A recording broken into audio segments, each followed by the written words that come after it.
বর্তমান বাংলাদেশে অস্থির পরিবেশের মধ্যেও অবাধে অবৈধ বাংলাদেশের আনাগোনা চলছে ভারতে। একমাত্র ত্রিপুরা রাজ্যকে করিডোর বানিয়ে বাংলাদেশ থেকে অবাধে ভারতের বিভিন্ন রাজ্যে প্রবেশ করছে বাংলাদেশি নাগরিকরা। তবে বাংলাদেশের নথিপত্র ছাড়াই মোটা অর্থের বিনিময়ে কিছু দালাল চক্র এই কাজে সক্রিয় হয়ে উঠেছে। এইসব দালাল চক্র মুখে ভারত প্রেম দেখালেও আদৌ অর্থের কাছে দেশের নিরাপত্তাকে বিক্রি করতে দ্বিধাবোধ করছে না। এতে প্রায় পুলিশ প্রশাসনকে অনেকটা চ্যালেঞ্জের মুখে ফেলে দিচ্ছে এই চোরা চক্রটি।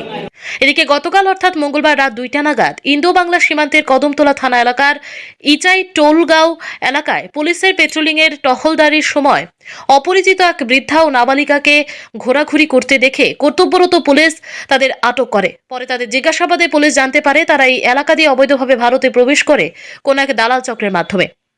তখন এসআইডি ডিএম চাকমা তাদের আটক করে কদমতলা থানায় নিয়ে যান এবং জোর জিজ্ঞাসাবাদ চালায়। এদিকে এই ঘন ঘন বাংলাদেশি অবৈধ নাগরিক ভারতে প্রবেশ করায় জেলা প্রশাসন অনেকটা হুমকির মুখে রয়েছে। বারংবার প্রশ্ন উঠছে সীমান্তরক্ষী বাহিনীর ওপর। মানে সন্দেহজনকভাবে ঘোরাফেরা করছে ওই এলাকাতে, তখন তারা এগিয়ে এসে তাদেরকে জিজ্ঞাসাবাদ করে। তখন তাদের কাছ থেকে তারা জানতে পারে তারা নাকি বাংলাদেশ থেকে এসেছে, রাস্তা হারিয়ে ফেলেছে, তারা কাজের জন্য এসেছিল। তো এবং তাদের এই আসার পথে ভারতের 2-3 জন নাকি যুবক ছেলে তাদের সহায়তা করছিল। একজনের নাম হলো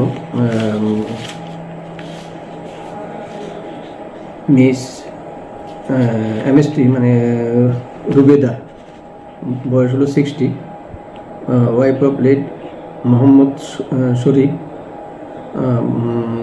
এলএস নাম আছে একটা মুসুবি, আর হলো ভিলেজ হলো শিকদারপাড়া, পিএস নিরা, বাংলাদেশ। আর সাথে একজন ছিল অপ্রাপ্তবয়স্ক মেয়ে।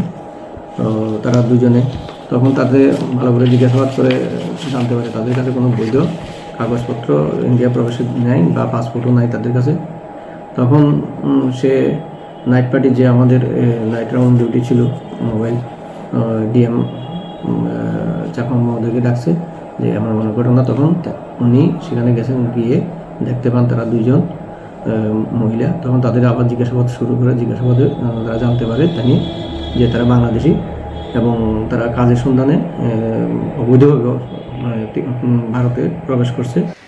শ্রী শ্রী বক্সনগর রাম ঠাকুর সেবা মন্দির প্রাঙ্গণে আগামী 23শে ডিসেম্বর রোজ সোমবার সকাল 9 ঘটিকা হইতে সপ্তম মহন্ত মহারাজ শ্রীমৎ কালীপদ ভট্টাচার্যের মাধ্যমে নাম বিতরণ করা হবে।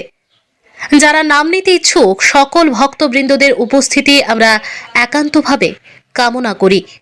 ধন্যবাদান্তে আশ্রম কমিটি শ্রী শ্রী রাম ঠাকুর সেবা মন্দির বক্সনগর।